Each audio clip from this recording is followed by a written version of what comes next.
رہنمائی اور رہبری کا جو سلسلہ ہے وہ تا قیام قیامت جاری و ساری ہے۔ کربلا قصہ ماضی نہیں ہے، کربلا داستان حال ہے، یعنی واقع کربلا کو مظلوم کربلا نے اتنا ہمہ جہت اور ہمہ گیر بنایا ہے کہ قیامت تک آنے والے انسان کربلا سے سبق بھی حاصل کر سکتے ہیں اور ہر دور میں اپنے لیے سامان ہدایت بھی فراہم کر سکتے ہیں۔ یعنی اگر یہ کہا جائے تو بے جا بات نہیں ہے، حقیقت اور درست بات یہی ہے کہ کربلا ہر دور میں انسان کے پاکیزہ ضمیر کی آواز کا نام ہے۔ قلب انسانی ضمیر جہاں پاکیزگی طہارت پائی جائے گی وہ کربلا سے ہم آہنگ ہے، اور حسینیت اور حسین مظلوم سے عزادارہ نے مظلوم کربلا کا جو حقیقی اور واقعی رشتہ ہے وہ یہی ہے کہ انسان اپنے وجود کے اندر، اپنے نفس کے اندر سید الشہداء کے عشق کو اس طرح سے بٹھا لے کہ گویا اس نے اپنے دل میں خود حسین ابن علی کو پناہ دی ہوئی ہے، اور جس دل میں حسین مہمان ہوں گے وہ دل وہی چاہے گا جو حسین چاہیں گے، وہ دل وہی کرے گا جو حسین چاہیں گے، وہ ویسے ہی زندگی گزارے گا جیسی حسین پسند کریں گے۔ تو عزاداری کا اصل ہدف دل میں حسین کو مہمان بنانا ہے، کربلا کے پیغام کو اپنے وجود میں اتار لینا ہے، اور یہ پیغامات کربلا ظاہر سی بات ہے اتنی بڑی تحریک، اتنا بڑا مشن لے کر جو حسین ابن علی کربلا میں آئے تو مقصد حسین کو سمجھنے والے، حسین کے ہدف کو سمجھنے والے، حسین کی نیت کو سمجھنے والے اس وقت صرف 72 افراد تھے جو یہ جانتے تھے کہ حسین کا مقصد کیا ہے، حسین کا اخلاص کیا ہے، حسین کیوں میدان کربلا میں آئے ہیں۔ اسے اچھی طرح سمجھنے والے اگر اس وقت تھے تو صرف 72 تھے، اور حسین ابن علی اپنے ان 72 ساتھیوں کے ساتھ میدان کربلا میں جام شہادت نوش کر کے زمین کربلا پر سو گئے۔ 72 لاشیں زمین کربلا پہ پڑے ہیں، جو ایک مقصد لے کے میدان میں آئے اور آ کر کربلا میں شہید ہو گئے۔ تو ان کی شہادت کا مقصد انسانیت اور بشریت تک کس طرح پہنچا؟ سوال یہ ہے ان عظیم ہستیوں نے جو کارنامہ انجام دیا اس سے زمانے کو روشناس کرانے والی ذوات مقدسہ کون ہے؟ دنیا اور یزیدیت یہ سمجھ رہی تھی کہ حسین کی شہادت کے بعد حسین کے اہل حرم کو اسیر کر کے جب ہم شام و کوفہ کے بازاروں میں پھرائیں گے تو اس خاندان رسالت کی تذلیل بھی ہوگی، توہین بھی ہوگی، اور ہماری عداوت کی آگ بھی بجھے گی، اور ہم اپنے مقصد میں کامیاب بھی ہوں گے۔ مگر اگر آل امیہ کو یہ معلوم ہوتا کہ وہ کتنی بڑی غلطی کرنے جا رہے ہیں تو وہ کبھی ایسی غلطی نہ کرتے، اس لیے کہ اسیری کی حالت میں بھی سید سجاد اور زینب کبریٰ نے شام و کوفہ کے بازاروں پر اس طرح حملہ کر دیا کہ جس طرح کربلا کا انقلاب آیا تھا وہ انقلاب شام و کوفہ کی دیواروں تک پہنچ گیا۔ ایک صلوات پڑھیے بر محمد و آل محمد۔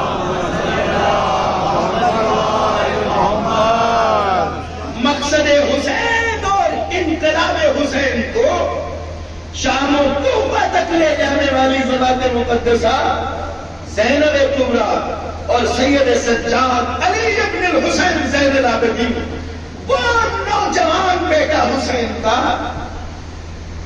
جو اللہ کی مصلحت کی وجہ سے، چونکہ منصوبہ الہی یہ تھا کہ سلسلہ امامت محفوظ رہے، اس لیے جب جنگ کربلا جب تک جاری تھی، امام بیمار تھے قضاء و قدر الہی سے، بیمار سے جنگ بھی ساکت ہے، اس لیے اللہ نے امام کی حفاظت کے لیے، وگرنہ روایتیں کہتی ہیں کہ عاشور کی رات تک سید سجاد بیمار نہیں تھے، اور روایتوں میں یہاں تک ملتا ہے کہ ایک بار سید سجاد بابا کی خدمت میں آئے، کہا بابا شجاعت کا یہ عالم ہے امام کی، آ کے مظلوم کربلا سے کہا بابا میں نے یزیدی فوج کا جائزہ لے لیا ہے، میں نے یزیدی فوج کا جائزہ لے لیا ہے، بابا کوئی بڑی بات نہیں ہے، بس کر جب میدان سجے گا تو ایک طرف سے چچا پاس حملہ کریں گے، صلوات پڑھیے بر محمد والے محمد۔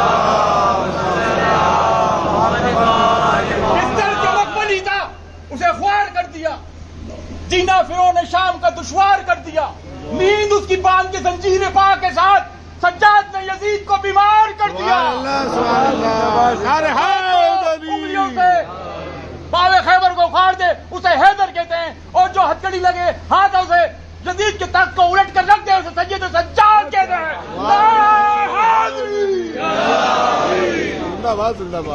مولا سید سجاد کی شجاعت کا عالم یہ تھا، ایسا شجاع، ایسا بہادر، اس لیے کہ امام وقت ہر صفت کمال میں منزل کمال پر ہوتا ہے۔ یہ بات آپ اس طرح بھی سمجھ لیجیے اچھی طرح کہ امام سے زیادہ کسی بھی اچھی صفت میں کوئی اور ہو ہی نہیں سکتا، لہذا شجاعت ایک بہترین صفت ہے۔ کربلا میں سید الشہداء امام حسین کے بعد اگر کوئی سب سے بڑا بہادر ہے تو وہ سید سجاد ہے، چونکہ آپ امام ہیں۔ عاشور کی رات کہا بابا اس فوج کی کوئی اوقات نہیں ہے، انشاءاللہ سحر عاشورہ سے پہلے جنگ تمام کر دیں گے، ایک طرف سے میرے چچا عباس حملہ کریں گے، ایک طرف سے میں حملہ کروں گا۔ ایسی شجاعت جس امام کے پاس پائی جاتی تھی، مصلحت الہی کا تقاضا یہ تھا کہ سلسلہ امامت کا تحفظ کیا جائے، حفاظت کی جائے، اس لیے روز عاشور امام بیمار تھے، ایسی بیماری، ایسی نقاہت کہ آپ بستر سے اٹھ بھی نہیں پاتے تھے، بستر سے اٹھ بھی نہیں رہے تھے، اور آپ جذبہ شجاعت کا عالم دیکھیے، ایسی بیماری کی حالت میں بھی جب آقا رخصت آخر کے لیے آئے مظلوم کربلا، اس بیمار بیٹے کے سرہانے، تو بابا کو تنہا پایا، اکیلا پایا، کہا بابا چچا عباس کہاں ہے؟ بابا بھیا علی اکبر کہاں ہے؟ بابا میرا شہزادہ قاسم کہاں ہے؟ حسین نے جواب دیا بیٹا اب مردوں میں بس یہ سمجھ لو تمہارے اور میرے سوا کوئی نہیں، شجاعت اس کو کہتے ہیں۔ اسی وقت کہا تمہیں اماں ذرا میرا نیزہ تو لے کے آئیے، ایسی نقاہت کے عالم میں بھی امام وقت کی نصرت کے لیے جو اس طرح تیار ہو اسے سید سجاد کہتے ہیں۔ سبحان اللہ۔ مظلوم کربلا نے اسرار امامت حوالے کیے، کہا بیٹا مصلحت پروردگار یہ ہے، سلسلہ امامت کی بقا کے لیے تمہیں اللہ نے اس امتحان میں مبتلا کیا ہے۔ اسرار امامت حوالے کیے گئے، وصیتیں، کل میں امامت منتقل، یہ ساری وہ چیزیں ہیں جو آپ ہم سنتے ہیں۔ ایسی شجاعت رکھنے والی ہستی، ایک عام تصور ہمارے سماج میں یہ ہے کہ ہم سمجھتے ہیں کہ سید الساجدین مولا تاعمر بیمار تھے اور بیمار ہی رہے۔ کبھی کبھی گفتگو اس طرح سے ہوتی ہے، بیمار امام یا امام بیمار، اس طرح کے الفاظ سے یہ تاثر ذہنوں میں بنتا ہے کہ گویا مولا سید سجاد تاعمر بس بیمار ہی رہے۔ ایسا نہیں ہے صاحب، بیمار صرف تب تھے جب واقعہ کربلا ہو رہا تھا، تاکہ اس بیماری کے ذریعے اللہ سلسلہ امامت کو بچا لے جائے. وگرنہ امام کی پوری زندگی ترویج دین میں گزری ہے، تبلیغ دین میں گزری ہے. آپ نے بھی اپنے منصب امامت کے فرائض کو اسی طرح انجام دیا جس طرح ہر امام نے انجام دیا. مگر ہاں یہ بات اپنی طرح درست ہے کہ واقعہ کربلا کے بعد اور کربلا کے تیز اثرات کی وجہ سے، تیز اثرات مطلب جو انقلابی اثرات اسلامی سماج میں واقع کربلا کے بعد ہوئے، انقلابی اثرات آپ دیکھتے ہیں. اس کے بعد قیام توابین ہے، اس کے بعد قیام مختار ہے، اس کے بعد شہدائے فخر کا قیام ہے. کئی تحریکیں جب جنم لے رہی تھی کربلا کے اثر کی وجہ سے، مظلومیت حسین نے باطل کی ابوہت کو، باطل کے دبدبے کو، باطل کے رعب کو مومنوں کے دلوں سے ختم کر دیا تھا.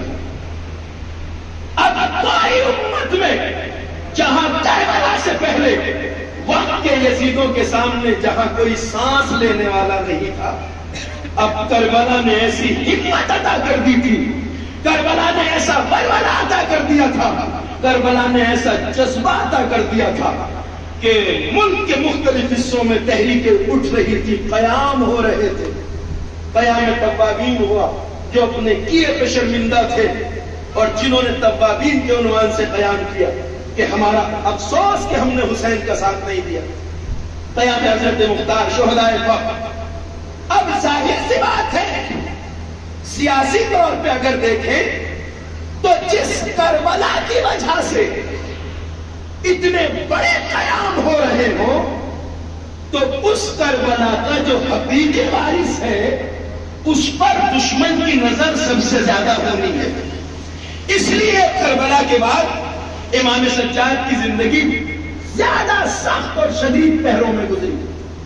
حکومت وقت اور اس کے کارندے اور جاسوس امام کے گھر کے اطراف میں شب و روز موجود رہتے تھے اور لوگوں کو امام سے ملنے کی اجازت نہیں دی جاتی تھی.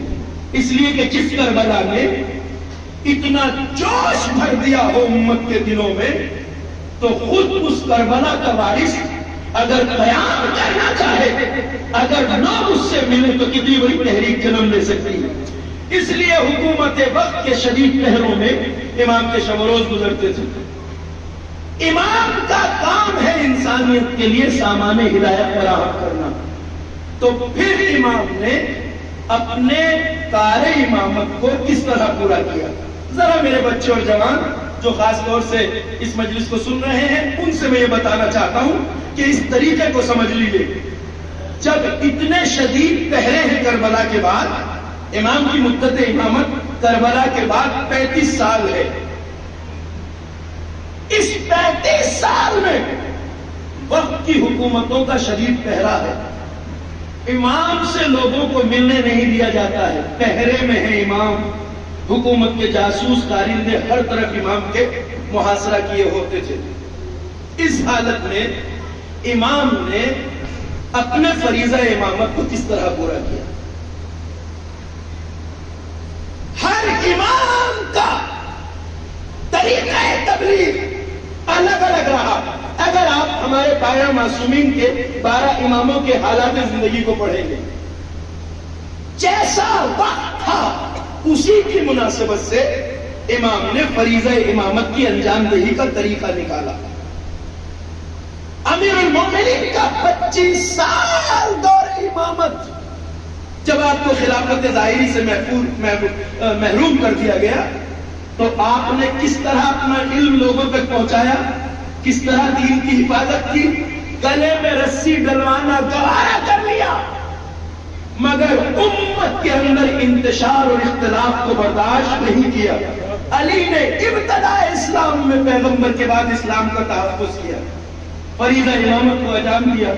وہ جو خطیب منبر خلونی ہے 25 سال خاموشی کی زندگی گزاری.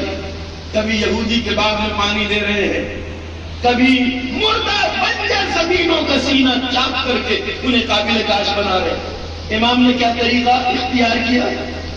سید الساجدین نے جب دیکھا کہ لوگوں سے ارتباط اور تعلق اور کنیکشن قائم ہونے کا کوئی امکان نہیں، اس کی کوئی اجازت نہیں، حکومت کو سخت پہرا ہے، تو امام نے بجائے میدان کے اپنے فریضہ امامت کے لیے جانماز کا انتخاب کیا۔ جانماز امام زین العابدین کے میدان فرائض امامت کی ادائیگی کا میدان ہے۔ توجہ فرمائیے گا، امام نے یہاں سے بیٹھ کر انسانوں کو عبادت الہی کا سلیقہ سکھایا، بندگی کا سلیقہ سکھایا، نمازیں پڑھنے کا سلیقہ سکھایا، عبادت اس طرح انجام دی کہ اللہ کے بدترین دشمن ابلیس نے بھی اس بات کا اعتراف کیا کہ ہاں تو ہی زین العابدین ہے، تو ہی سید الصابرین ہے۔ صلوات پڑھے اور محمد علیہ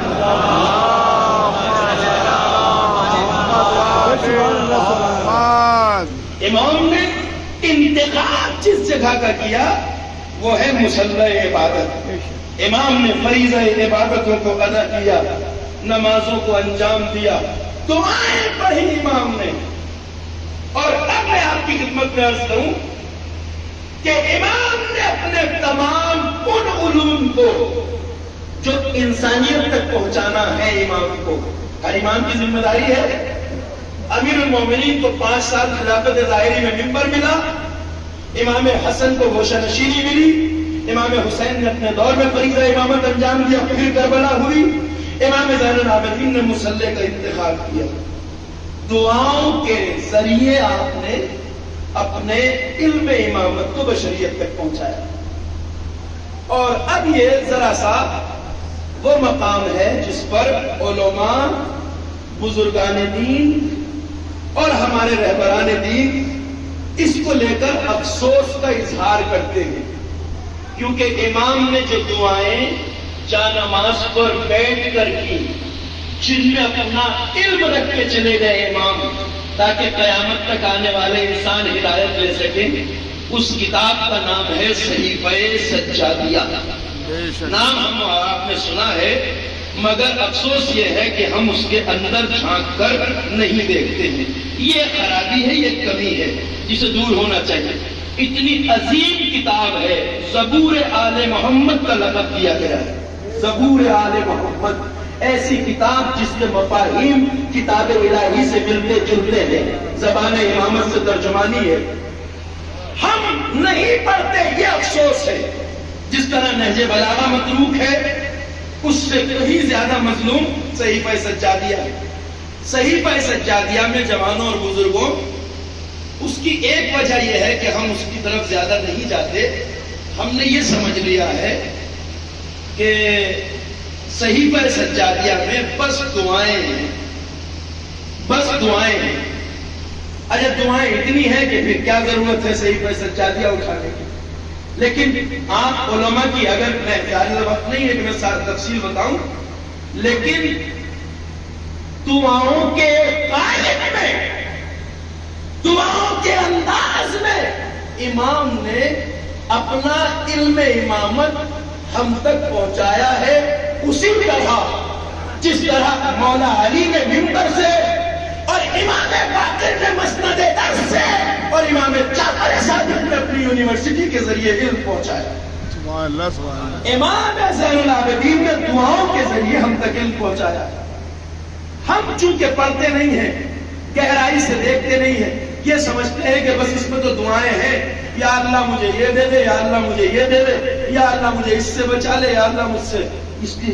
یہ دیکھیے، ہر دعا کا طالب یہی ہوتا ہے کہ خطاب اللہ سے ہے، مطالبہ اللہ سے ہے، اللہ کی حمد و ثنا ہے، مگر ذات الہی کے بارے میں علماء کہتے ہیں جتنے گہرے معارف اور حقائق امام سید سجاد نے صحیفہ سجادیہ میں جمع کر دیے ہیں، ایسے گہرے معارف کہیں نہیں ملتے انسان۔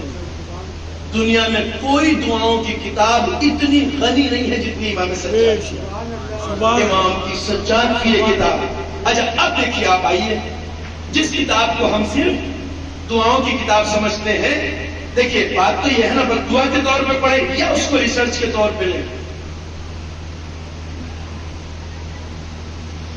شیعہ بہت ایجوکیٹڈ شخص، سائنٹسٹ، بہت بڑا سائنٹسٹ، وہ امریکہ کی جو خلائی کمپنی ہے ناسا، آپ سبھی جانتے ہیں، جیسے ہمارے ہندوستان کی خلائی وہ اسرو ہے، امریکہ کی مشہور زمانہ ہے ناسا میں ایک شیعہ بہت بڑے پروفیسر جاب کرتے تھے، بہت پڑھے لکھے. وہ کہتے ہیں، اب اس واقعے کو آپ سنیے اور اندازہ لگائیے کہ ائمہ نے اپنے اس کلام میں کتنے علوم کو رکھ دیا. بس بات یہ ہے کہ دیکھنے کا نظریہ جس طرح ہو اس طرح بات سمجھ میں آتی ہے. ہم بس دعا کے طور پہ دیکھیں گے تو دعا ہے، علم کے طور پہ لیں گے تو وہاں نالج ہے، علم ہے، معرفت ہے، شعور ہے، آگاہی ہے، سائنس ہے، ٹیکنالوجی کا درس ہے وہاں پر. تو وہ سائنٹسٹ کہتا ہے کہ میں اپنی وائف، اپنی اہلیہ کے ساتھ، شاید وہ بھی اسی میں جاب کرتی تھی، ہم دونوں ایک دن ناسا کے ہیڈ کوارٹر سے نکلے اور اپنے ڈپارٹمنٹ کی ہیڈ ڈائریکٹر جو لیڈی تھی اس کی کار میں بیٹھے تھے، ہم بیک سیٹ پہ بیٹھے تھے، وہ خود ڈرائیو کر رہی تھی. اب ظاہر سی بات ہے ہم ہیڈ کوارٹر سے نکلے، دور تک جانا تھا، تو ہم شوہر بیوی مذہبی معاملات پہ گفتگو کرنے لگے، مذہبی معاملات پہ. وہ لیڈی ڈرائیو کر رہی ہے، یہ لیڈی ڈائریکٹر تھی اس شعبے کی ناسا میں جس شعبے کی ذمہ داری فضا کے اندر خلا میں سیٹلائٹ بھیجنے کی ہے. دیکھیے سیٹلائٹ بنتا کہیں ہے، کہیں اس کو ترتیب دیا جاتا ہے، کہیں سیٹ اپ ہوتا ہے، کہیں پروگرامنگ ہوتی ہے. اس ڈپارٹمنٹ کا کام تھا اسے خلا میں بھیجنا سیٹلائٹ کو. اس شعبے کی ڈائریکٹر ہے یہ لیڈی جو ڈرائیو کر رہی ہے. یہ دونوں میاں بیوی پیچھے بیٹھے ہیں کار میں، مذہبی معاملات پہ گفتگو کر رہے ہیں. انہوں نے کہا کہ عجیب دیکھیں کتنے میرے مولا کے ذکر نکل آیا شریف میں سجادیہ کا.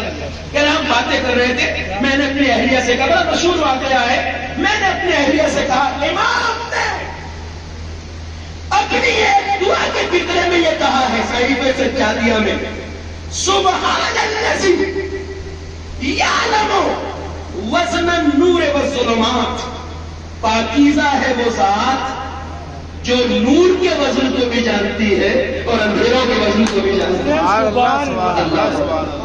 دیکھیے بہت زمانے تک، ابھی تک دنیا کو یہ نہیں پتا تھا کہ روشنی میں وزن ہوتا ہے. یہ جو سورج کی لائٹ روشنی ہے، کوئی بھی لائٹ ہے، روشنی میں وزن ہوتا ہے. اب اس کو ناپنے کے پیمانے اور ہیں، یہ پاٹ ترازو نہیں ہے، مگر لائٹ میں ویٹ ہوتا ہے. آج کی سائنس مانتی ہے اس بات کو، پہلے کسی کو خبر نہیں تھی. کہا صاحب یہ نور جو ہم پہ پڑتا ہے نا، اس میں وزن ہوتا ہے. اب اس کے ناپنے کے پیمانے الگ ہیں. سورج کی روشنی جو زمین تک 8.5 منٹ میں آتی ہے، 9.5 کروڑ میل کا فاصلہ طے کر کے، تو یہ جو ہے اس میں وزن ہوتا ہے، اس لیے حرکت کرتی ہے. آپ کو پتا ہے بلیک ہولز جو پائے جاتے ہیں کائنات میں، جو سورج سے بھی ہزاروں گنا بڑے ہوتے ہیں، کا 1 ارب سورج اس میں ڈال دیے جائیں اتنا بڑا ہوتا ہے بلیک ہول، مگر وہ کسی کو دکھائی نہیں دیتا. کیوں دکھائی نہیں دیتا؟ اس لیے نہیں دکھائی دیتا کہ چیز ہمیں تب دکھتی ہے جب اس پر پڑنے والی روشنی پلٹ کے آئے اور ہماری آنکھوں پہ پڑے. مثلا وہ ستون جو باہر ہے اس لیے مجھے دکھ رہا ہے کہ اس پہ پڑنے والی روشنی میری آنکھ کی طرف آ رہی ہے، میں اسے دیکھ پا رہا ہوں. اگر اس پہ روشنی نہ پڑے تو میں اسے یہاں سے نہیں دیکھ سکتا. بلیک ہولز تک بھی روشنی پہنچتی ہے سورج کی، مگر وہ اس لیے نہیں دکھائی دیتے کہ بلیک ہول اس روشنی کو جو پہنچتی ہے اسے پلٹنے نہیں دیتے، وہ اسے نگل لیتے ہیں. نگل اسی لیے دیتے ہیں کہ اس کے اندر وزن ہوتا ہے. اب یہ دیکھیے میں بہت آپ کو الجھانا نہیں چاہتا، اور نہ بس صرف اس لیے بتا رہا ہوں تاکہ ایک خاکہ آپ کے ذہن میں آ جائے. یہ صحیح سجادیہ کی عظمت جسے ہم دونوں کی کتاب صرف سمجھے بیٹھے ہیں، اس میں کیا ہے؟ کہا صاحب اب دنیا یہ جانتی ہے کہ روشنی میں وزن ہوتا ہے، ویٹ ہوتا ہے. یہ پروفیسر کہتے ہیں کہ جیسے ہی میں نے اپنی وائف کو یہ دعا کا جملہ بتایا، سبحان الذی یعلم وزن النور والظلمات، پاکیزہ ہے وہ ذات جو لائٹ کا وزن بھی جانتی ہے اور اندھیرے کا وزن بھی جانتی ہے. اور میں نے انگریزی میں اپنی بیوی کو جب اس کا ترجمہ بتایا تو کہتے ہیں کہ اس ڈائریکٹر لیڈی نے فوراً گاڑی کے بریک لگائے، بیچ ہائیوے پہ گاڑی سائڈ میں روکی، پلٹ کے پوچھا یہ جو ابھی تم نے جملہ کہا ہے کیا تھا، پھر سے بتاؤ، پھر سے دوہراؤ، کیا پڑھا تم نے ابھی، یہ جو بات ابھی کوٹیشن تم نے نقل کیا کیا تھا یہ؟ انہوں نے کہا کہ ہمارے امام گزرے ہیں 1400 سال پہلے، انہوں نے اپنی دعا کے ایک مجموعے میں یہ جملہ کہا ہے پاک و پاکیزہ ہے وہ ذات جو نور کے وزن کو بھی جانتی ہے اندھیرے کے وزن کو بھی جانتی ہے. کہتے ہیں کچھ دیر وہ بیٹھی رہی اسٹیئرنگ پر، پھر اس نے پلٹ کے کہا واہ کمال ہو گئے، تمہارے بیان کیے ہوئے اس ایک جملے نے ہماری بہت بڑی سائنٹیفیکل مشکل کو حل کر دیا، ہماری ایک سائنسی مشکل کو حل کر دیا. کہا وہ کیا ہے؟ تو آج تک ہم یہ نہیں سمجھ پاتے تھے کہ جو سیٹلائٹ ہم ہوا میں بھیجتے ہیں، جس سیٹلائٹ کو دن کے اجالے میں بھیجا جاتا ہے اس کے پہنچنے کی ٹائمنگ میں، اور جسے رات میں چھوڑا جاتا ہے اس کے پہنچنے کی ٹائم میں سیکنڈ کے 1000ویں لاکھویں حصے کا فرق آتا ہے. مگر ہم یہ نہیں سمجھ پا رہے تھے آج تک کہ یہ ڈفرینس ٹائم میں کیوں ہوتا ہے. جب زمین سے چھوڑا جا رہا ہے تو جو دن میں چھوڑا جائے اس کی ٹائمنگ الگ ہوتی ہے، جو رات کو چھوڑا جائے اس کی ٹائمنگ الگ ہوتی ہے. آج میں سمجھ گئی اس جملے کی وجہ سے، چونکہ روشنی میں وزن ہوتا ہے تو جب سیٹلائٹ جاتا ہے تو وزن اثر ڈالتا ہے، ٹائمنگ میں فرق آتا ہے. ایک صلوات پڑھیے بھائی محمد علی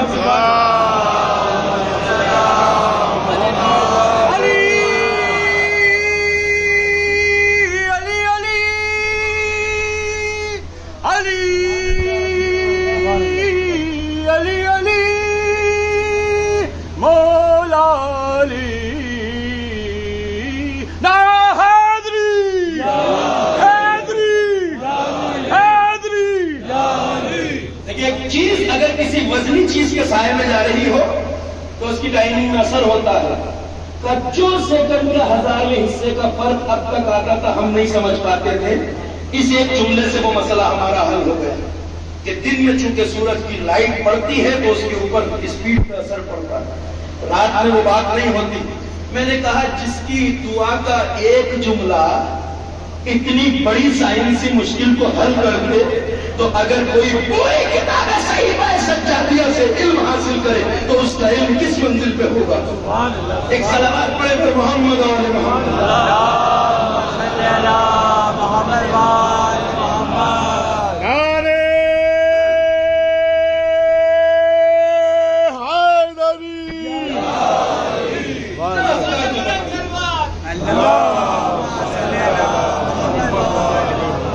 سید الساجدین امام زین العابدین نے مصلی عبادت پر بیٹھ کر دنیا کو اسی طرح علم دیا جس طرح ممبر سے امیر المومنین نے اور مسند درس سے امام باقر اور امام صادق علیہ السلام نے.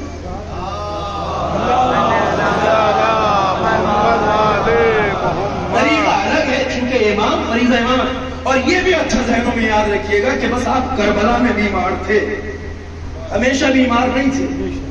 امام نہ بیمار تھے نہ لاچار تھے.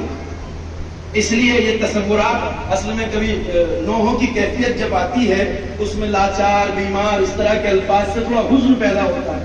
وہ ایک نوحے کی سمت کی مرثیے کی مجبوری، مگر ساری زندگی کے لیے تصور نہ بنا بیٹھی کہ امام نعوذ باللہ بیمار یا لاچار ہے. یہ بچوں کے لیے بات ہے، بزرگ جانتے ہیں، بزرگوں سے معافی چاہتا ہوں تاکہ ہمارے بچے بھی کچھ اس ممبر سے سیکھ کے جائیں. تاہم بیمار نہیں تھے امام زین العابدین الحمدللہ. آپ حیات رہے، آپ نے 35 سال اپنے عہدہ امامت کو انجام دیا اور سب سے بڑے بڑے مراحل طے کیے. مگر جسے شام و کوفہ کے بازاروں سے اس مظلومیت کے ساتھ گزارا گیا تھا کہ اس کی مائیں بہنیں اور پھوپھیاں ننگے سر پشتے ناکا اور اس کے عزیزوں کے سر نوکے نیزہ تھے.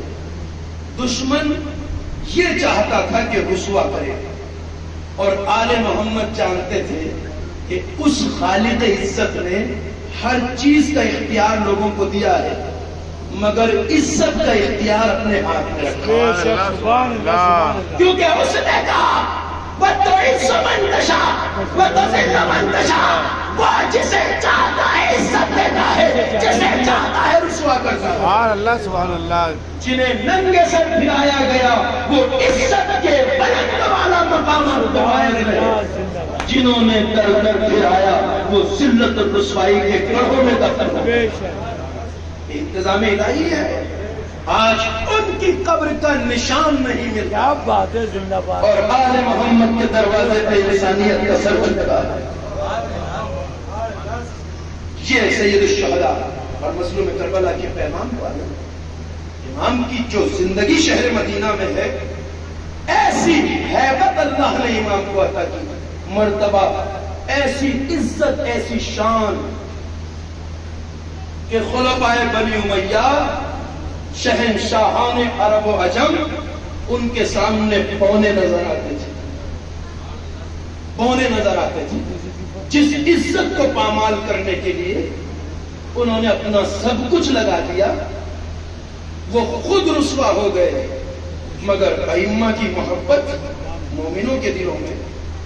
جو امام نے شام کے بعد دربار میں خطبہ دیا ہے، اس خطبے میں امام نے ایک جملہ ارشاد فرمایا ہے، اور میں ابھی عرض کروں گا آپ کی خدمت میں، اور وہ جملہ یہ ہے کہ اللہ نے ایک شرف ہمیں یہ عطا کیا ہے کہ ہماری محبت کو مومنوں کے دلوں میں رکھا۔ سبحان اللہ سبحان اللہ۔ شام کے دربار میں جو خطبہ آپ نے دیا ہے، ایک جملہ یہ ہے اس کا کہ اللہ نے ہماری محبت کو مومنوں کے دلوں میں رکھا۔ مومن کا دل محبت اہل بیت سے خالی ہو نہیں سکتا، نہیں ہو سکتا۔ سبحان اللہ۔ منافق کے دل میں آل محمد کی محبت آ نہیں سکتی۔ بھائی زندہ باد، زندہ باد۔ محمد و آل محمد۔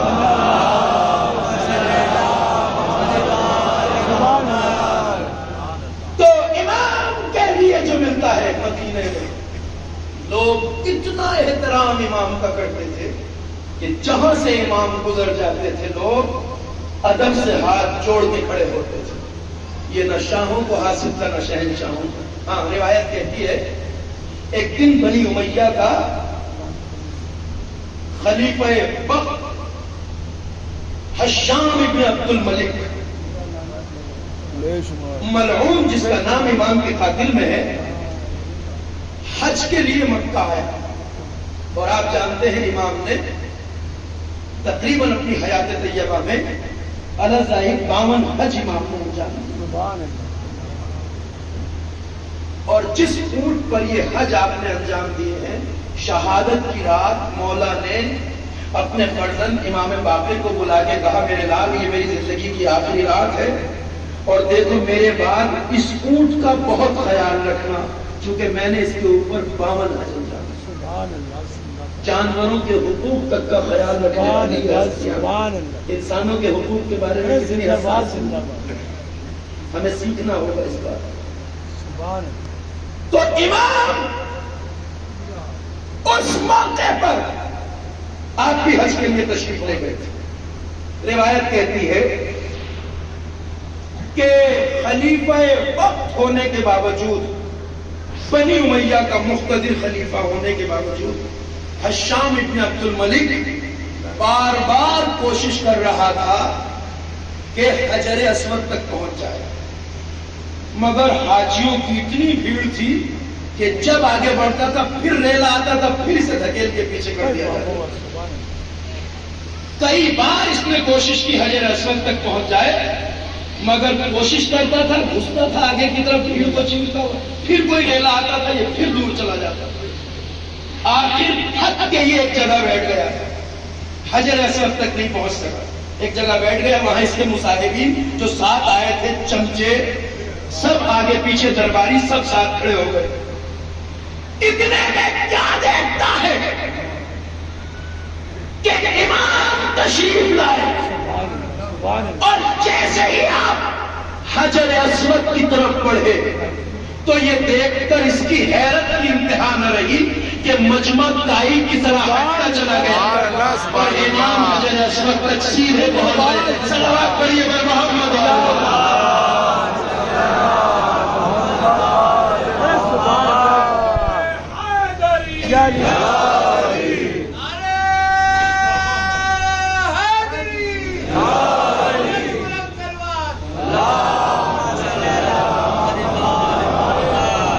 سید الساجدین علی ابن الحسین وہی جنہیں درباروں اور بازاروں میں پھرایا گیا تھا، جب آئے تو یہ بلندی پہ بیٹھا تھا. سارے مصاحبین شام سے آئے ہوئے درباری اس کے ساتھ تھے. اور کیا دیکھتا ہے کہ جب امام آئے اور آپ حجر اسود کی طرف بڑھے تو سارا مجمع احترام سے ہاتھ جوڑے ہوئے سب تائی کی طرح ہٹتا چلا گیا. امام حجر اسود تک کے بوسہ دیا امام نے. ادھر حشام کے ساتھ آئے ہوئے درباریوں نے پوچھا حشام سے کہ یہ کون ہے؟ کس سے پوچھا؟ حشام ابن عبد الملک سے. تو بار بار تھک کے کھا کے بھی نہ پہنچ سکا سبحان اللہ سبحان اور انہیں مجمع خود راستہ دے رہا ہے. کون ہے یہ؟ اللہ اکبر. جیسے ہی پوچھا کون ہے یہ تو ایک چیز ہوتی ہے تجاہل عارفانہ. اس کا مطلب ہوتا ہے کہ جان بوجھ کر جاہل بننا. لہذا یہ جانتا تو تھا امام کو اچھی طرح سے، مگر اب نام بتائے تو یہ کہیں گے تیری کیا اوقات ہے اور ان کا مرتبہ کیا ہے. تو اس نے اپنے مصاحبین سے درباریوں سے کہا کہ پتہ نہیں، میں جانتا نہیں کون ہے. تجاہل عارفانہ، جان بوجھ کر جاہل بننا. اتفاق ہے، یہ تاریخ کا بہت بڑا واقعہ ہے.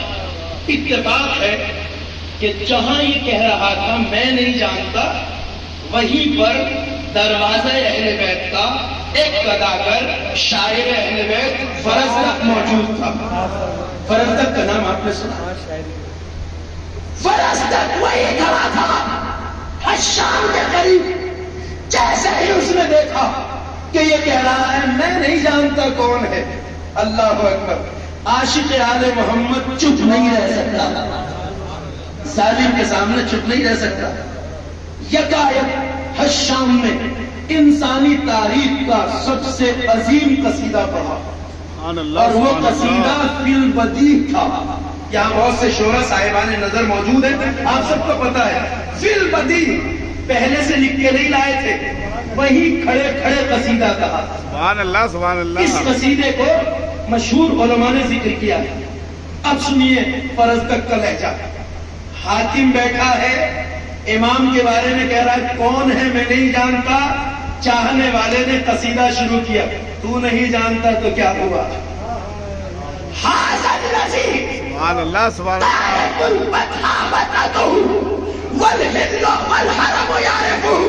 تو نہیں جانتا، ارے یہ تو وہ ہے جس کے نشان قدم کو کعبہ جانتا ہے.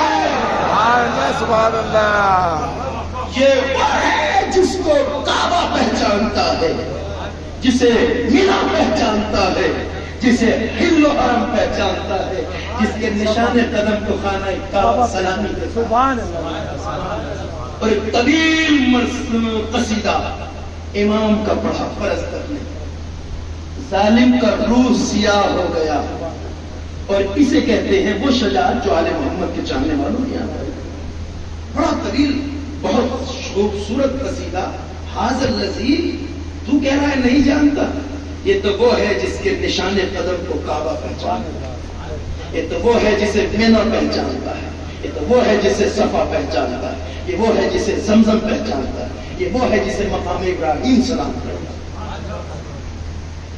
امام کی زندگی چونکہ اس طرح مدینے میں گزر رہی تھی اور اتنا وقار، اتنی عظمت، لوگوں کے دلوں میں اتنا احترام تھا، اس لیے ظالم چین کی نیند نہیں سوتا تھا.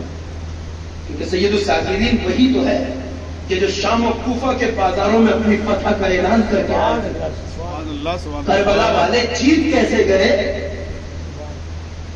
اور یزیدی فوج ہار کیسے گئی؟ میں نے عرض کیا تھا آپ کی خدمت میں، کربلا والوں نے گنے کٹا کے بتایا تھا جیتتا وہ ہے جس کا مقصد جیت جائے، سبحان اللہ سبحان اللہ، ہارتا وہ ہے جس کا مقصد ہار جائے۔ وہ آئے تھے نعرہ تکبیر کو مٹانے کے لیے، ہم آئے تھے اللہ کے ذکر کو بچانے کے لیے۔ سبحان اللہ، اگر بچ گیا تو ہم جیت گئے، نہ بچتا تو ہار مان لیتے۔ آج جہاں سے بھی آواز اذان آئے تو جوانوں اذانوں کا احترام ضرور کرنا، اس لیے کہ زبان کسی کی بھی ہو مگر اذان آل محمد کی جیت کا اعلان ہے۔ نعرہ تکبیر، نعرہ رسالت، نعرہ حیدری۔ اذان زبان کسی کی بھی ہو مگر آل محمد کی جیت کا اعلان ہے۔ اور اسے آپ خطابت نہ سمجھیے کہ خطابت کا جملہ ہے، نہیں صاحب، اس کے لیے دلیل موجود ہے۔ آل محمد نے اذان کو اپنی فتح کا اعلان کرایا۔ یزیدیت اسی کو تو مٹانا چاہتی تھی، حسین اسی کو بچانے آئے تھے۔ تکبیر باقی ہے تو ساری فضیلتیں باقی ہیں، تکبیر مٹ جائے تو سارا دین مٹ جائے۔ اذان فتح آل محمد کا اعلان ہے۔ اگر کربلا والے ہار گئے ہوتے تو ہار کا اس سے دردناک منظر تو کہیں دیکھا ہی نہیں جا سکتا کہ ایک جوان بیڑیوں اور ہتکڑیوں میں بندھا ہوا بازار میں کھڑا ہو اور غیرت کے مارے سر نہ اٹھا پا رہا ہو، اس لیے کہ وہ سر اٹھائے گی تو کیسے جس کی مائیں بہنیں پھوپھیاں ننگے سر پوچھتے ناتا پہ بیٹھے، جس کے اقربا اور عزیزوں کے سر نو کے نیزہ پر امام بازار میں سر جھکائے کھڑے۔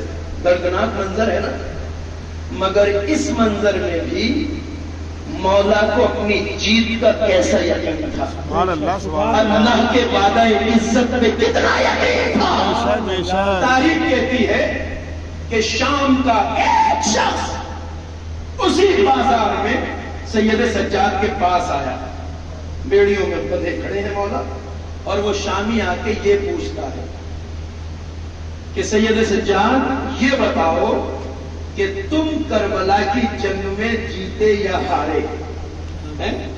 میں نے کہا اذان فتح آل محمد کا اعلان ہے، یہ خطابت نہیں ہے۔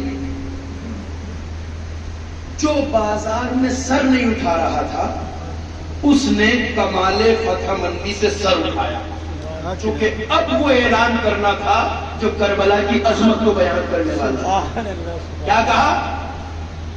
اگر تو یہ دیکھنا چاہتا ہے کہ کربلا کی جنگ میں ہم جیتے یا ہارے تو ایک نسخہ بتا رہا ہوں قیامت تک، اور وہ یہ ہے اذا حان وقت الصلاۃ، جب نمازوں کا وقت آئے، نمازوں کا وقت، تو مسجدوں کی طرف دیکھنا۔ اگر آواز اذان آئے تو سمجھنا ہم جیت گئے، آواز اذان آئے تو سمجھنا ہم ہار گئے۔ صلوات پڑھیے بر محمد والے جو کرنا نہ تھا وہ بھی کیا، عابد بہائے توک گردن پہ بندھا ہے، پاؤں میں زنجیر ہے، نعرہ حیدری، نعرہ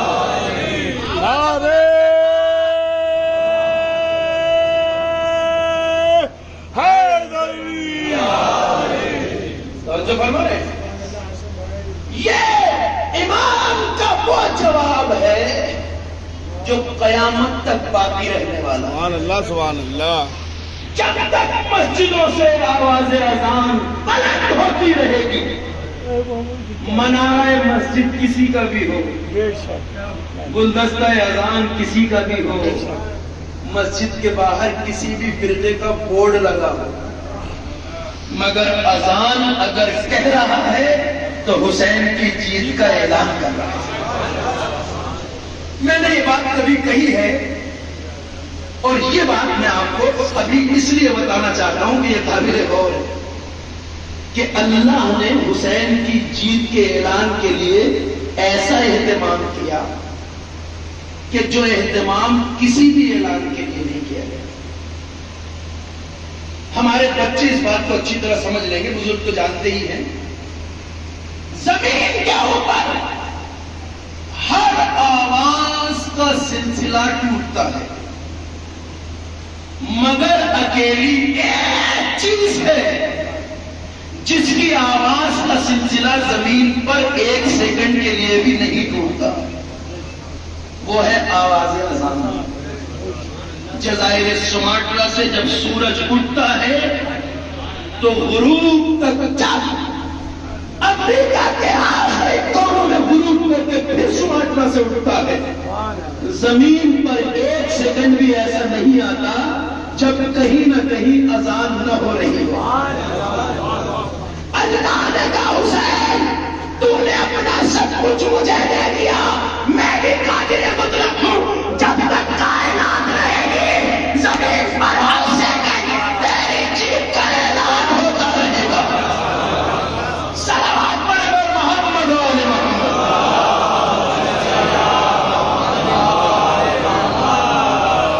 یہ اذان فتح آل محمد کا اعلان ہے. وہ جیت گئے، یزیدیت ہار گئی، اعلان ہے. اور یہ دلیل ہے اس بات کی کہ اسے تو دشمن بھی جانتا ہے کہ یہ آل محمد کی جیت کا اعلان ہے. ہمیں اذان کا احترام کرنا چاہیے، چونکہ اذان کے بارے میں روایت میں ملتا ہے کہ اگر اذان کی آواز آنے لگے اور آپ تلاوت قرآن بھی کر رہے ہیں تو اذان کے احترام میں تلاوت کا روکنا واجب ضروری ہے، روکنا ضروری ہے. ہمارے وہ خطیب جو بھی پورا بگرا میں مجلس نہیں روکتے انہیں بھی اچھی طرح پتا ہے، مگر پتا ہے کیوں دھینگا مشتی ہوتی ہے وہاں ہر سال.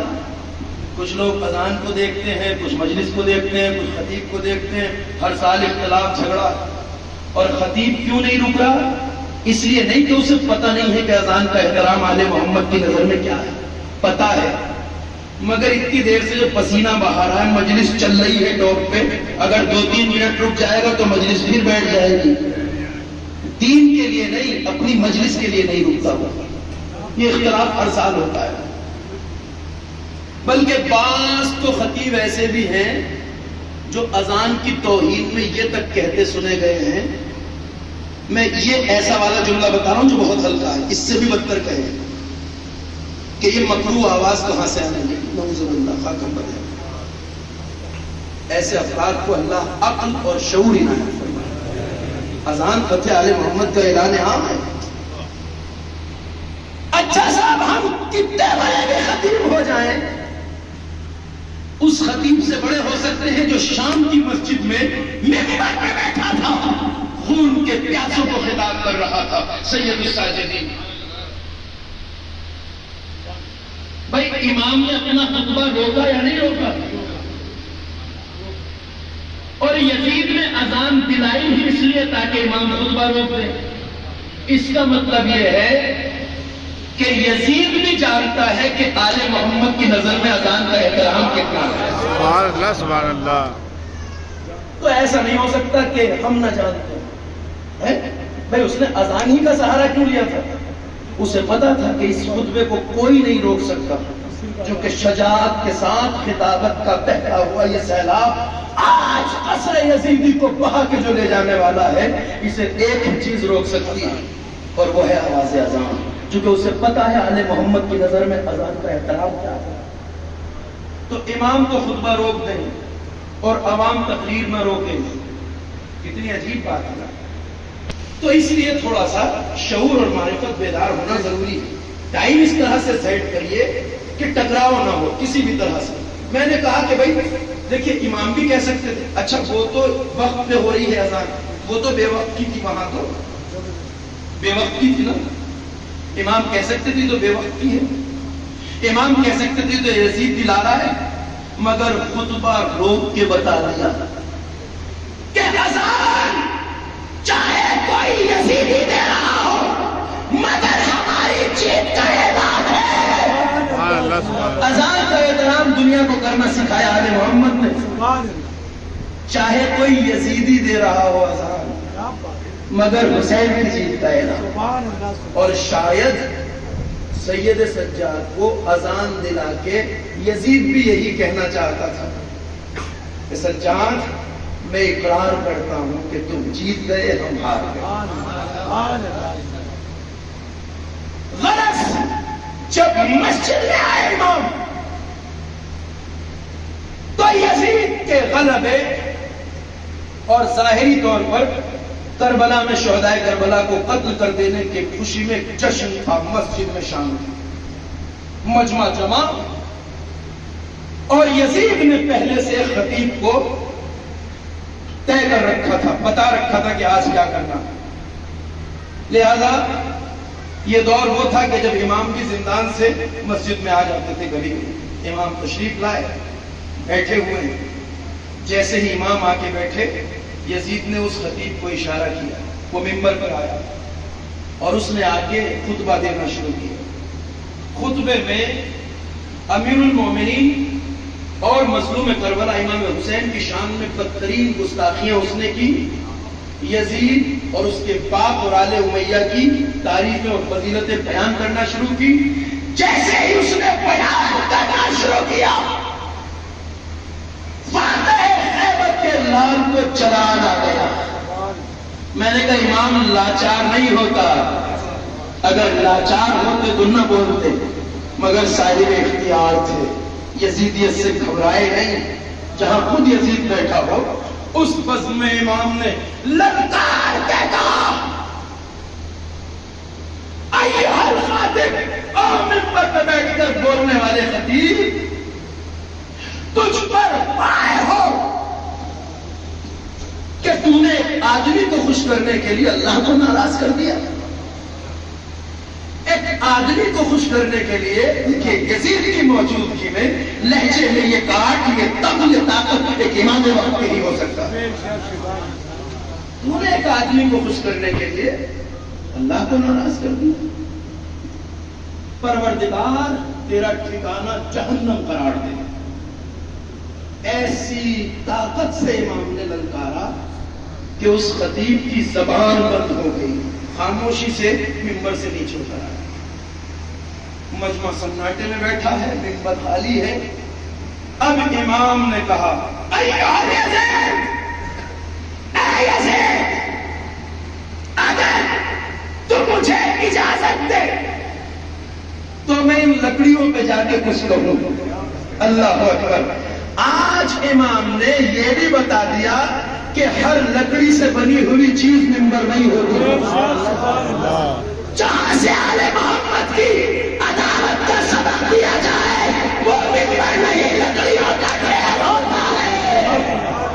صلوات پڑھیے بر محمد و آل محمد۔ اللہم صل علی محمد و آل محمد۔ جہاں سے آل محمد کی دشمنی کا سبق دیا جائے وہ لکڑیوں کا ڈھیر ہوگا، شکل سے ممبر نہیں ہوتا۔ ممبر وہ ہے جہاں سے اہل بیت کے فضائل، اہل بیت کے کمالات، ان کی عظمت کو بیان کیا جائے، ان کی تعلیمات کو بیان کیا جائے۔ امام نے کہا تو کہے تو میں ان لکڑیوں کے ڈھیر پہ جاؤں، میں بھی کچھ کہوں۔ اب تاریخ کہتی ہے کہ خطیب تو اتر آیا، مجمع بیٹھا ہے، ہر طرف سناٹا ہے، اور اس جوان کو تھوڑا تھوڑا شام والے پہچاننے لگے۔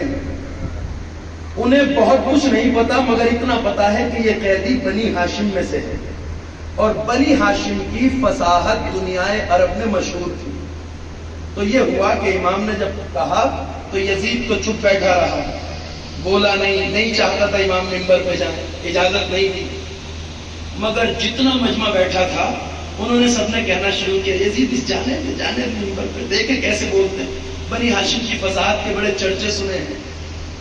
وہ امام کو اس لیے ممبر پہ نہیں کہہ رہے تھے کہ یہ آ کے حقائق بیان کریں، وہ بنی ہاشم کی فصاحت سننا چاہتے تھے، اس لیے کہ جب سے شام فتح ہوا تھا، آل محمد کی کوئی پہلی فرد ہے جو شام والوں کے بیچ تھی۔ اس شام میں اہل بیت میں سے کوئی نہیں آیا،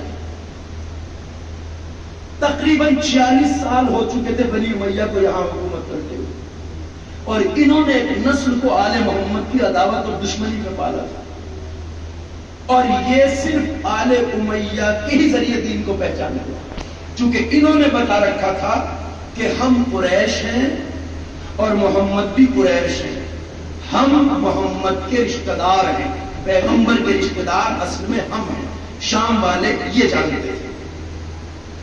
اب اس بات کو اگر ذہن میں رکھیں گے تو خطبے کا ہدف سامنے آئے گا۔ اس نے اجازت نہیں دی، مجمع نے اصرار کیا، کہا یہ جوان کیا ہو جائے گا، بولنے دے، نہیں بولنے دیا۔ اس کا بیٹا قریب بیٹھا تھا، کہا بابا کیوں اتنا پریشان ہو، اس جوان کو بولنے دیجیے، کیا ہوتا ہے، اتنا مجمع کہہ رہا ہے، بولنے دو۔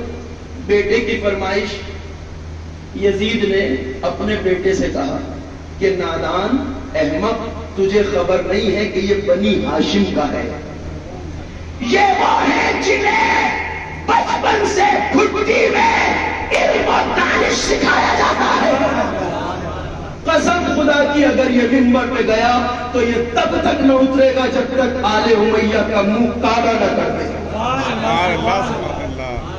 یہ بنی امیہ کو جب تک رسوا نہ کر دے گا منبر سے نہیں آئے گا۔ بیٹے کا اصرار، مجمع کا اصرار، یزید نے سر ہلا دیا۔ امام اٹھے، اس لکڑیوں کے منبر پہ آئے، اور اب امام نے بیان کرنا شروع کیا۔ وقت ختم ہو رہا ہے، مگر میں آپ سے یہ کہنا چاہتا ہوں، یہ اتنا بڑا موقع تھا سید سجاد کے لیے، کیونکہ 46 سال ہو گئے تھے شام فتح ہوئے۔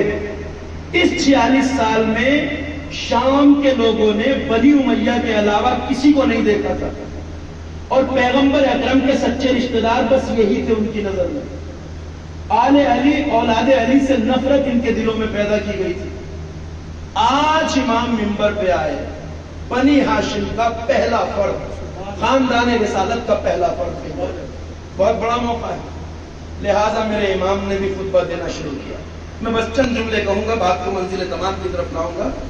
امام نے منبر پہ بیٹھتے ہی کہا، دیکھیے وہ خطابت سننا چاہتے تھے، امام کو حقائق بیان کرنے تھے، لہذا واللہ میری جان فدا، جو عربی ادب کو جانتے ہیں انہیں پتا ہے امام نے اس خطبے میں ایسے فصیح و بلیغ جملے استعمال کیے کہ ان کا فصاحت سننے کا شوق بھی پورا ہو جائے اور اس فصاحت کے ساتھ حقیقتیں بھی ان کے ذہن تک پہنچ جائیں۔ 46 سال سے پڑی ہوئی دماغوں کے اوپر جہالت کی کالی چادر کو سید سجاد کے خطبے کا ہر لفظ کاٹ رہا تھا، ذہنوں میں اجالا ہو رہا تھا، لوگ دم بخود خطبہ سن رہے تھے۔ پہلے جملے جو امام نے فرمائے وہ یہ، ایھا الناس اعطینا ستہ وفضلنا بسبع، لوگوں ہم وہ ہیں جنہیں 6 چیزوں کے ذریعے، 6 چیزیں جنہیں عطا کی گئی ہیں، 6 کمال شرف جنہیں عطا کیے گئے، اور 7 چیزوں سے جنہیں فضیلت دی گئی ہے۔ اللہ اکبر، 6 چیزیں جنہیں عطا کی گئی ہیں ہم وہ ہیں، اور 7 چیزوں کے ذریعے جنہیں فضیلت دی گئی ہے۔ امام نے کہا اعطینا العلم، ہمیں علم دیا گیا ہے۔ اگر ان صفات کا کسی کے اندر وجود پایا جائے تو وہ دعویٰ کرے حاکمیت کے لیے، لیکن ہم ہیں جنہیں علم دیا گیا۔ اعطینا العلم، ہمیں علم دیا گیا، والحلم، اور ہمیں بردباری بلندی دی گئی، والسماحہ، ہمیں بزرگواری دی گئی ہے، والفصاحہ، اور ہمیں فصاحت دی گئی۔ ہم بولتے ہیں تو فصاحتوں کے دریا بہتے ہیں، یہ سب کمال ہے۔ والشجاعہ، کسی بھی بھیڑ میں امام گھبرائے نہیں، کیونکہ جس صفت کا اعلان کر رہے ہیں، اگر سید سجاد میں یہ صفت نہ ہوتی تو یہ اس وقت منبر پہ نہ ہوتے۔ سبحان اللہ، سبحان اللہ۔ کیا کہا؟ اور ہمیں شجاعت دی گئی ہے، یعنی ہم اگر یزیدوں کے ڈرنے میں اکیلے بھی ہوں تو ڈرتے ہیں۔ سبحان اللہ، سبحان اللہ۔ صلوات پڑھیے بر محمد۔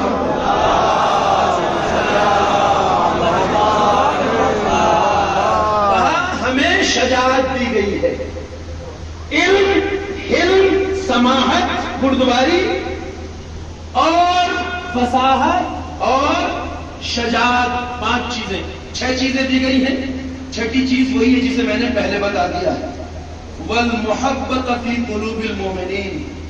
ایک چیز ہمیں یہ دی گئی ہے اللہ کی طرف سے کہ ہماری محبت کو مومنوں کے دل میں رکھا گیا ہے۔ سبحان اللہ، سبحان اللہ۔ جس کے دل میں احساس محبت کروٹ لے رہا ہے وہ صلوات پڑھے گا محمد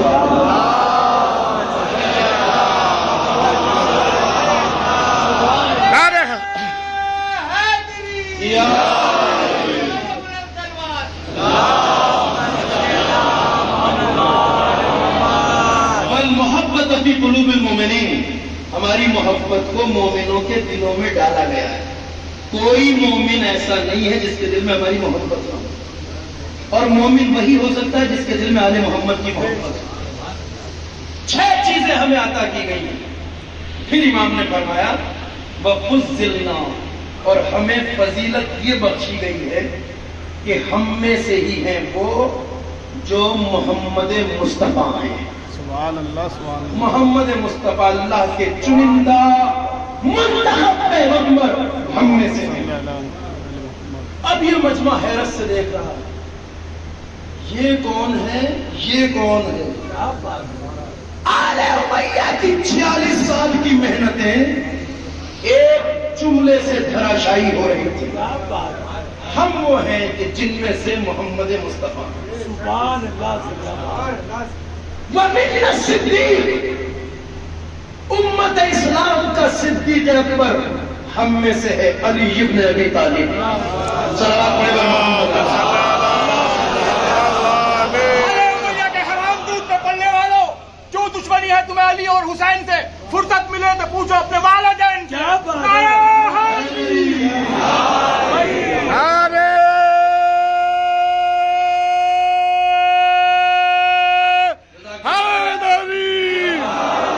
عظمت محمد والے محمد پر بلند تر سلوات۔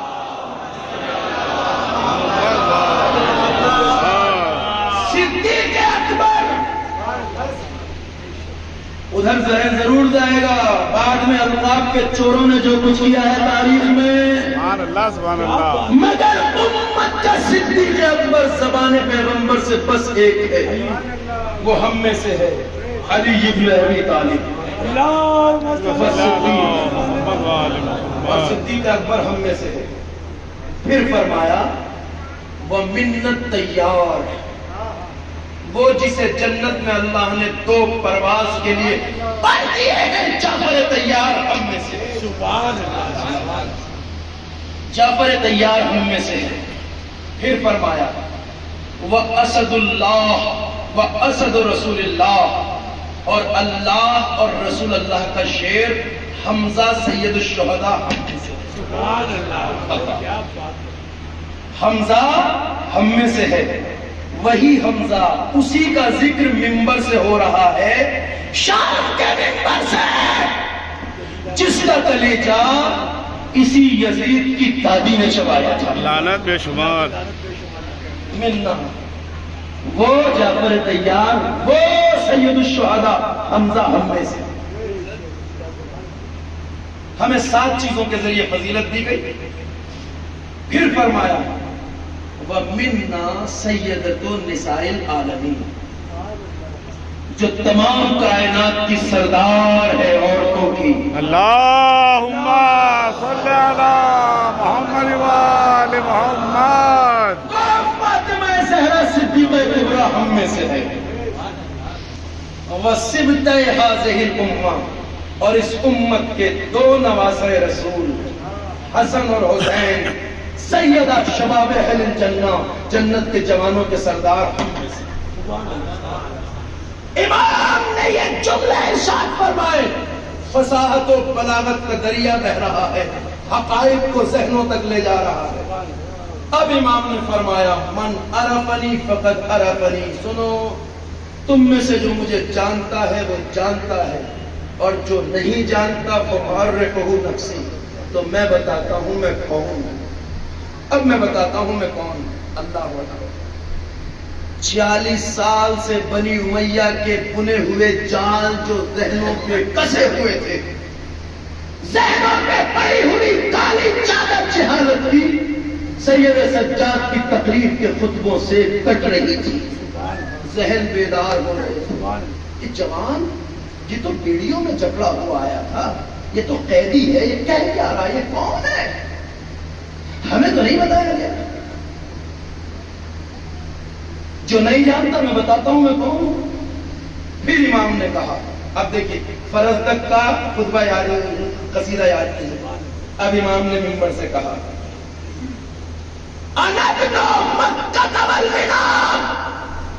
مجھے پہچاننا چاہتے ہو تو سنو، میں مکہ اور مینا کا بیٹا ہوں، یعنی مکہ ہماری وجہ سے ہے، مینا ہماری وجہ سے ہے۔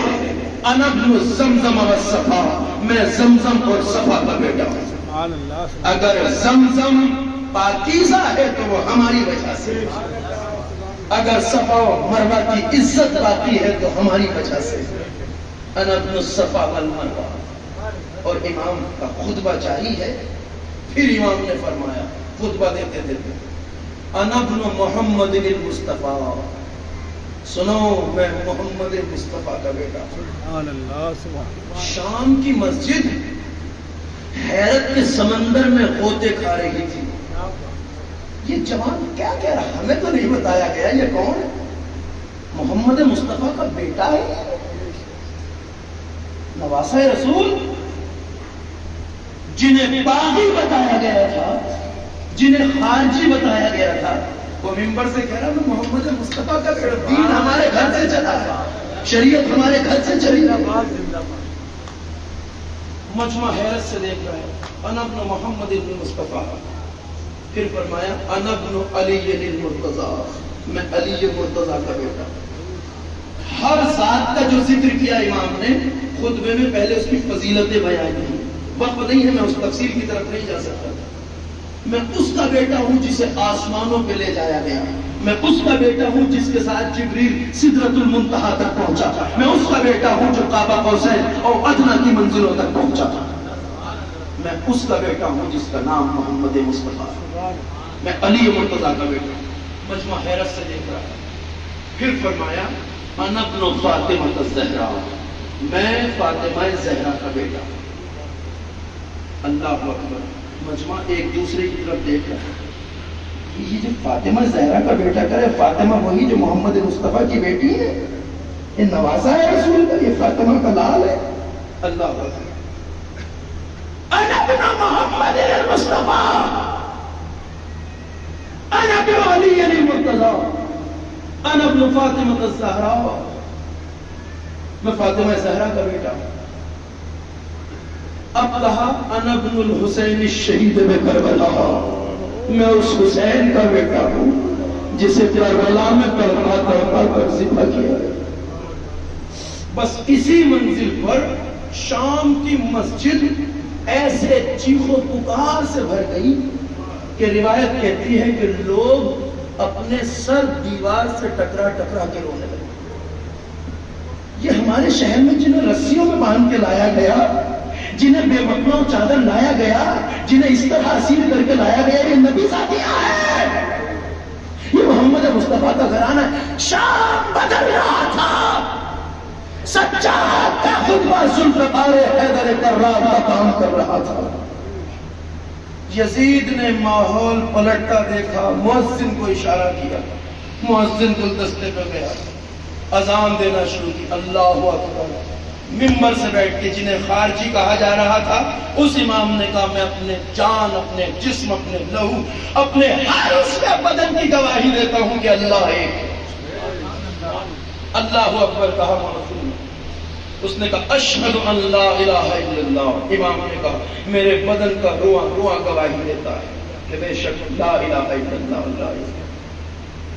اب جو مؤذن نے کہا واشہد ان محمد رسول اللہ، تو اب امام نے چونکہ بے وقت کی اذان تھی خطبہ روکا، پھر اب کہا مؤذن سے، اے مؤذن، جس محمد کے نام کی گواہی دے رہا ہے اسی محمد کا واسطہ اب ٹھہر جا، خاموش ہو جا۔ مؤذن خاموش ہو گیا، اور اب امام نے بنی امیہ کی جہالت کا تعمیر کیا ہوا محل ایک لمحے میں چور چور کر دیا. منبر سے بیٹھے بیٹھے امام نے یزید کی طرف رخ کیا. یزید اب بتا، اذان میں جس محمد کی رسالت کی گواہی دی جا رہی ہے، بتا یہ تیرے نانا ہے یا میرے نانا ہے؟ اللہ اکبر. یہ ہے سید سجاد کی شجاعت. یہ بتا یہ تیرے جد ہے یا ہمارے جد ہے؟ 46 سال تک تمہارے باپ دادا نے جو انہیں بتایا ہے، آج بتا یہ تیرے نانا ہے یا ہمارے نانا ہے؟ اب بتائیے کون ہے؟ میں نے کہا بہت بڑا موقع تھا سید سجاد کا. یزید سٹپٹا گیا، چپ ہو کے سکڑ کے بیٹھ گیا، بولا نہیں. کبھی کبھی بات کو خاموشی کے ذریعے ٹالا جاتا ہے. یزید بھی یہی سوچ رہا تھا کہ نہیں بولوں گا تو بات آگے نہیں بڑھے گی، مگر اسے یہ معلوم نہیں تھا کہ حسینیت جب یزیدیت کا گریبان پکڑ لیتی ہے تو آسانی سے چھوڑتی نہیں. امام نے چپ ہونے پہ چھوڑ نہیں دیا کہ یزید نہیں بول رہا ہے، کوئی بات نہیں، نہیں بول رہا ہے تو سن، نہیں بول رہا ہے کوئی بات نہیں، مگر اگر تو بولے بھی تو کیا بولے؟ یزید سے کہہ رہے ہیں اگر تو بولے گا تو کیا بولے گا؟ اس لیے کہ کائنات، زمین آسمان سب گواہ ہے کہ یہ تیرے نہیں میرے نانا ہے، یہ ہمارے نانا ہیں، میرے جد ہیں، میں نواسہ رسول. یزید چپ بیٹھا تھا، خاموش بیٹھا تھا، یہ سوچ رہا تھا بات آئی گئی ہو جائے گی، مگر حسینیت اس طرح یزیدیت کا گریبان نہیں چھوڑتی. امام نے اسی منبر سے بیٹھے بیٹھے کہا یزید یہ تیرے نہیں میرے نانا ہے، میں نواسہ رسول ہوں، اور جب یہ ہمارے نانا ہے تو یزید اب بتا کہ پھر تو نے میرے بابا کو کربلا میں پیاسا ذبح کیوں کیا؟ یزید پھر ہمیں قید کر کے شام و کوفہ کے بازاروں میں کیوں پھرایا گیا؟ یزید میری ماں بہنوں اور پھوپھیوں کو، نبی زادیوں کو سرنگ کے بازاروں میں کیوں پھرایا گیا؟ روایت کہتی ہے کہ ایسا شور گریہ شام کی مسجد میں تھا کہ ہر طرف لوگ چیخے مار مار کے رو رہے تھے. یزید نے جلدی سے نماز کا اعلان کیا، کچھ لوگ ادھر چلے گئے، کچھ لوگ ادھر چلے گئے، روتا ہوا مجمع مسجد سے باہر نکل گیا. امام کی فساد و بلاغت نے آل امیہ کی 46 سال کی محنتوں کو خاک میں ملا دیا. میرے بیمار امام کو، جسے بیمار صرف کربلا میں تھا، اس حالت میں یہ کارنامہ انجام دیا. ہم کون ہیں زمانہ پہچانتے، جنہیں باغی کہا گیا تھا، ہم آل محمد. مگر عزاداروں، جن مرحلوں سے میرا بیمار امام گزرا ہے، آج شب شہادت ہے اور آپ اور ہم پرسہ پیش کرنے کے لیے آئے ہیں اسی امام کا جو کربلا کا پیغام پر تھا. واللہ اگر زینب اور سید سجاد نہ ہوتی تو علماء کہتے ہیں کہ کربلا کربلا ہی میں رہ جاتی. یہ وہ ہیں جنہوں نے نشر پیغام کربلا کا کام انجام دیا، پیغمبر کربلا سید سجاد. میں نے عرض کیا تھا کہ جب آپ مدینے آ گئے تو آپ دن رات روتے تھے. ایک طویل عرصہ امام جب پانی سامنے آتا تھا تب کربلا والوں کی پیاس یاد کر کے روتے تھے، جب کھانا سامنے آتا تھا تو کربلا والوں کی بھوک یاد کر کے روتے تھے. امام دن کو بھی روتے تھے، رات کو بھی روتے تھے. جب کوئی پوچھنے والا پوچھتا تھا مولا سب سے زیادہ مصیبتیں کہاں پڑی، تو بس طرف کے یہی کہتے تھے الشام الشام الشام. سید سجاد اپنی ماں اور بہنوں اور پھوپھیوں کی بے رضائی کو کبھی بھلا نہیں سکے. روایت کہتی ہے کہ مدینے میں جب سید سجاد کبھی بازار میں آتے تھے تو قصاب کٹے ہوئے گوشت پر پردہ ڈال دیتے تھے کہ کہیں امام کی نظر جانوروں کے کٹے ہوئے سروں پہ نہ پڑ جائے، امام کو کربلا یاد نہ آ جائے۔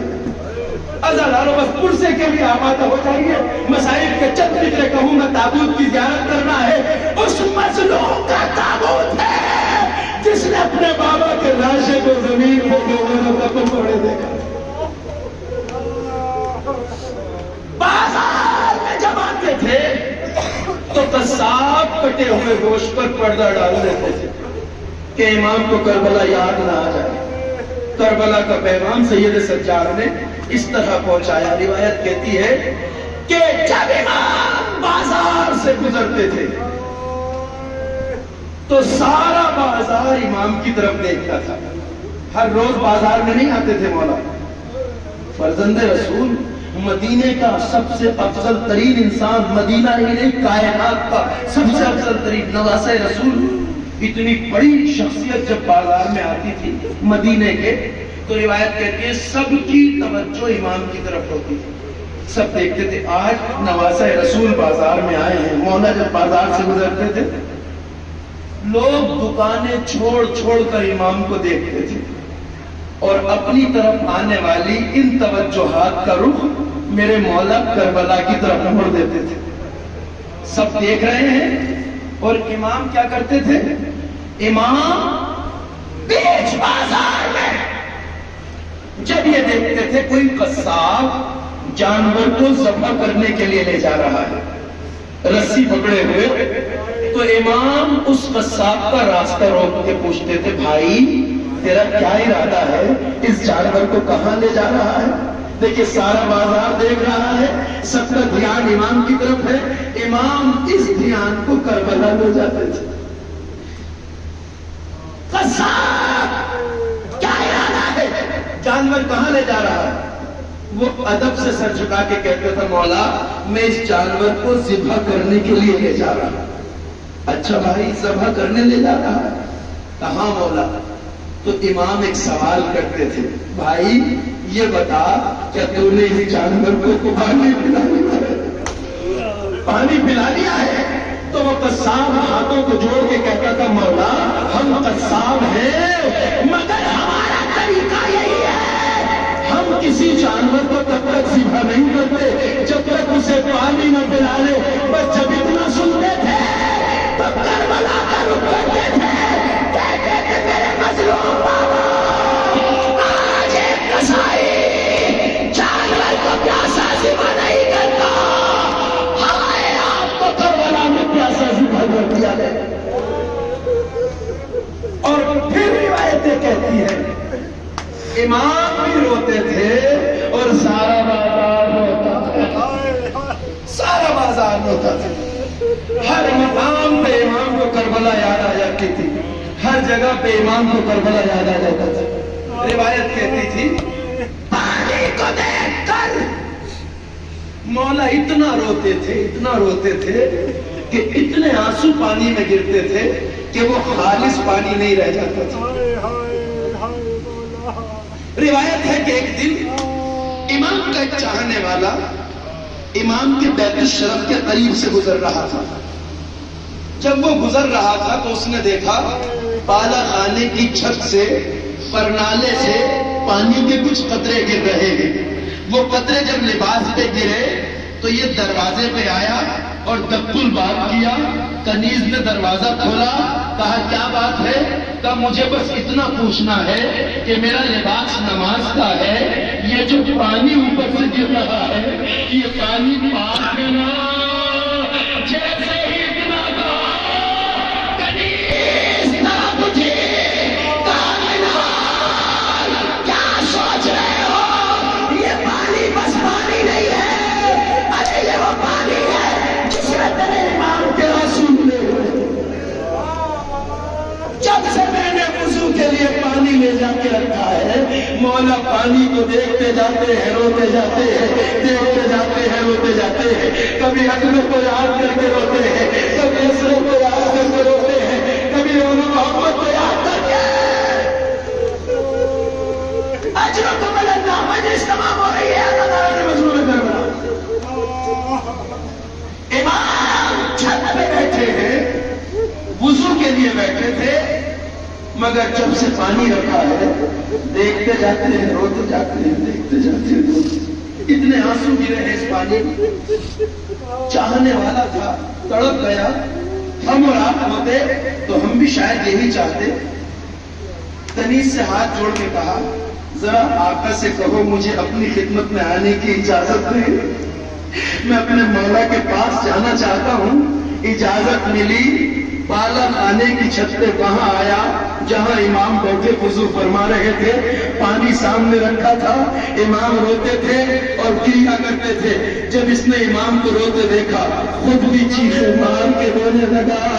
عزادارو ہم بھی یاد کر کے رو رہے ہیں نا، منظر ہمارے سامنے ہوتا، میرا مظلوم مولا رو رہا ہو، چاہنے والا بھی رونے لگا، مگر اپنے مولا کے دل کو تسلی دینا چاہتا تھا۔ ایک بار ادب سے ہاتھ جوڑ کے کہا مولا زمانہ بیت گیا، مدتیں گزر گئی مولا، کب تک روئیے گا مولا، اب تو صبر کریے۔ بس جیسے ہی یہ جملے کہے امام نے کہا منہال تم نے انصاف نہیں کیا، تم کہتے ہو کب تک روئیے گا، کب تک روئیے گا، انصاف کرو۔ یعقوب کا ایک بیٹا یوسف بس نظروں سے اوجھل ہوا تھا، قرآن کہتا ہے یعقوب اتنا روئے کہ آنکھیں سفید ہو گئی۔ ارے اسے کتنا رونا چاہیے جس کے 18 یوسف کربلا میں اس کے سامنے سپہ کر دیے گئے، اسے کتنا رونا چاہیے جس کے 18 یوسف کربلا میں مار دیے گئے ہوں۔ چاہنے والا تڑپ اٹھا، امام بھی رونے لگے۔ پھر چاہنے والے نے اپنے امام کو تسلی دینے کے لیے ایک بڑی اچھی بات کہی۔ عزادارو چاہتا تھا میرے مولا کو سکون حاصل ہو جائے، آپ کا گری رک جائے، بڑے ادب سے ایک اچھی بات کہی جس کی امام نے بھی تائید فرمائی۔ کیا کہا؟ مولا یہ صحیح ہے کہ آپ کے 18 یوسف کربلا میں مارے گئے، مگر مولا یہ سوچ کے صبر کر لیجئے کہ شہادت تو آپ کے گھرانے کی میراث ہے۔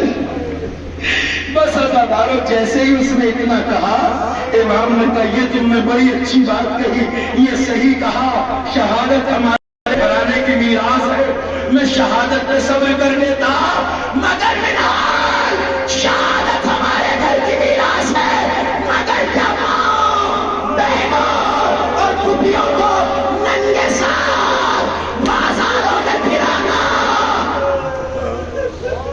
یہ بھی ہمارے محمد کی میراث ہے۔ مجھے کتنا رونا چاہیے، اجرکم اللہ۔ بس عزادارو 25 محرم یہ شب زیادہ معتبر روایت کے اعتبار سے امام کا روز شہادت ہے۔ آج کی رات امام نے اپنے فرزند کو بلایا، اسرار امامت حوالے کی، وصیتیں کی، اور حشام ابن عبد الملک ملعون کے دیے ہوئے زہر سے امام کی شہادت واقع ہوئی۔ روایت کہتی ہے کہ خاندان بنی ہاشم کا، خاندان بنی ہاشم کا آج یہ پہلا جنازہ تھا کہ جو شان و شوکت سے مدینے میں اٹھا۔ رسول کا جنازہ تنہائی میں، فاطمہ زہرا کا جنازہ تنہائی میں، علی مرتضیٰ کا جنازہ خاموشی سے، حسن کے جسم پر تیر برسائے گئے اور حسین کا لاشا زمین کربلا پہ پڑا رہا۔ پہلا جنازہ خاندان بنی ہاشم کا اٹھا مدینے میں۔ روایت کہتی ہے سارا مدینہ سمٹ آیا امام کے جنازے میں، مدینے میں ہزاروں کا مجمع امام کے جنازے میں۔ بس آخری جملہ تابوت کی زیارت کے لیے آمادہ ہے عزادارو۔ جب امام کا تابوت گھر سے نکلا تو لاکھوں کا مجمع تھا۔ بس یاد کیجئے جسے ہر مقام پہ کربلا یاد آتی ہو، پانی دیکھ کے کربلا یاد آئے، کھانا دیکھ کے کربلا یاد آئے، کٹے ہوئے جانور کا جلا دیکھ کر کربلا یاد آئے، جب اس نے اپنے جنازے میں لاکھوں کی بھیڑ دیکھی ہوگی تو کیا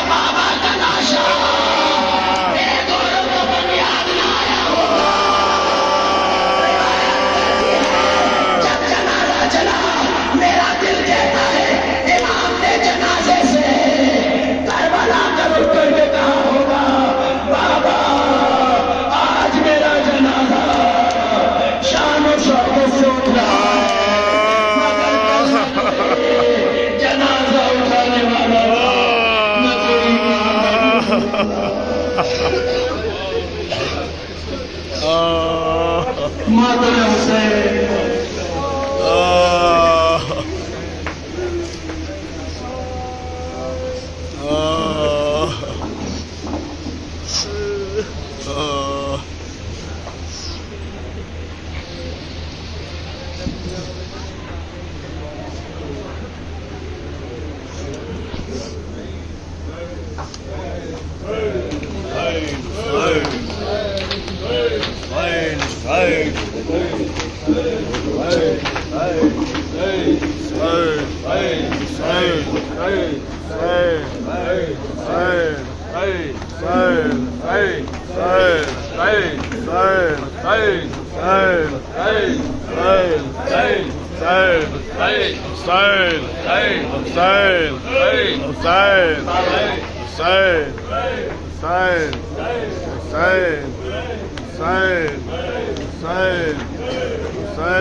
سجاد